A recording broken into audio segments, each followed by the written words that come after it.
જી રામજી યોजना મુદ્દે કોંગ્રેસ દેશભરમાં વિરોધ પ્રદર્શન કરશે। કેન્દ્ર સરકાર દ્વારા મનરેગા યોજનાનું નામ બદલી જી રામજી યોजना નામ આપવામાં આવ્યું છે, જેને પગલે કોંગ્રેસ સતત વિરોધ કરી રહી છે।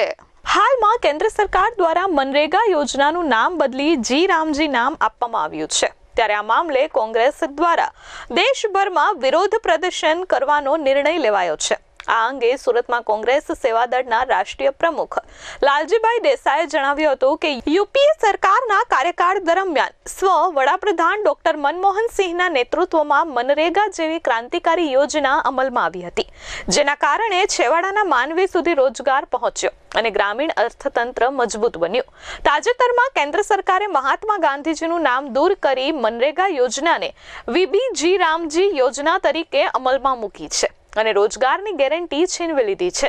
પંચાયતો પાસેથી અધિકાર હટાવી સરકારી બાબુઓને નિર્ણય સોંપવામાં આવતા લોકતંત્ર પર સીધો ઘા પડ્યો છે। મનરેગા મુદ્દે કેન્દ્ર સરકાર સામે દબાણ વધારવા માટે આગામી 7 ફેબ્રુઆરીએ વિધાનસભા ઘેરાવ કાર્યક્રમનું આયોજન કરાયું છે। તે પૂર્વે ગ્રામ, તાલુકા, જિલ્લા અને શહેર કક્ષાએ પ્રભાત ફેરી, ચોપાલ સહિતના વિરોધ કાર્યક્રમો યોજાશે।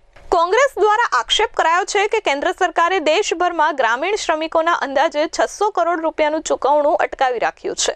125 દિવસ રોજગાર આપવાના દાવા કરતી ભાજપ સરકારના રેકોર્ડ મુજબ વાસ્તવમાં દર વર્ષે સરેરાશ માત્ર 45 દિવસનો જ રોજગાર આપવામાં આવ્યો છે, જેના કારણે છેવાડાના માનવીની આર્થિક સ્થિતિ વધુ કથળી રહી છે। ભારત સરકાર દ્વારા મનરેગા કાયદો હટાવી અને વીબી ગ્રામજી નામનો કાયદો લાવી રહ્યા છે અને ગુજરાતના જ નહીં સમગ્ર ભારતના મજદૂરોના પીઠમાં ખંજર ભોંકવાનું કામ કેન્દ્ર સરકાર કરી રહી છે।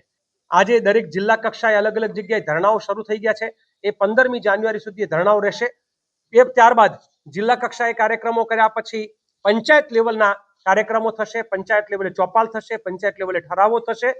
જે મનરેગાના કાર્યકર્તા છે એની સાથે જનસુનવાઈ જેવા કાર્યક્રમો થશે, પ્રભાત ફેરી થશે અને આ બધું કર્યા પછી અમે ફેબ્રુઆરીના 15 તારીખ પહેલા એટલે 7 થી 10 ફેબ્રુઆરીના આસપાસના ગાળામાં આખા ભારતમાં વિધાનસભા ઘેરાવનો કોંગ્રેસ દ્વારા કાર્યક્રમ આપવામાં આવ્યો છે અને બહુ સ્પષ્ટ શબ્દોમાં કે ગરીબો, વંચિતો, શોષિતો, પીડિતોના કામનો અધિકાર છીનવી અને સરકાર છે માત્ર ઉદ્યોગપતિઓને જે રાજી રાખવા માંગે છે એની સામેની આ લડાઈ છે। આ લડાઈ અમે લડીશું। Bureau report S24 news, Surat.